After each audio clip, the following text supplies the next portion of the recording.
അസ്സലാമു അലൈക്കും വറഹ്മത്തുള്ളാഹി വബറകാതുഹു. എൻ്റെ പേര് മുഹമ്മദ് അനാൻ. ഞാൻ തിബിയാനിലാണ് പഠിക്കുന്നത്.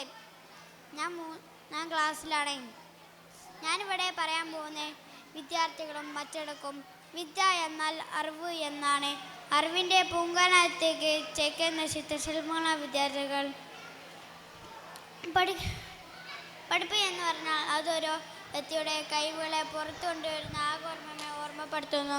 പണ്ട് കാലത്ത് മനുഷ്യൻ പഠിച്ചിരുന്നത് ആത്മപുരോഗതിക്കാണ്. ഈ കാലം മനുഷ്യൻ പഠിക്കുക മറ്റുള്ളവർ ശ്രദ്ധിക്കുവാനാണ്.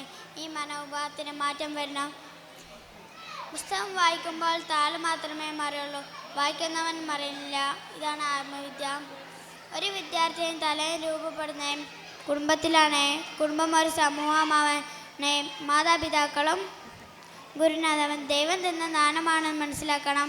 വീട്ടിലും വിദ്യാലയത്തിൽ ആവർത്തിക്കപ്പെടുന്നതാണ് അച്ചടക്കം. അച്ചടക്കമുണ്ടെങ്കിലേ ഒരു വിദ്യാർത്ഥിക്ക് ഉന്നത വിജയം നേടാൻ സാധിക്കുള്ളൂ.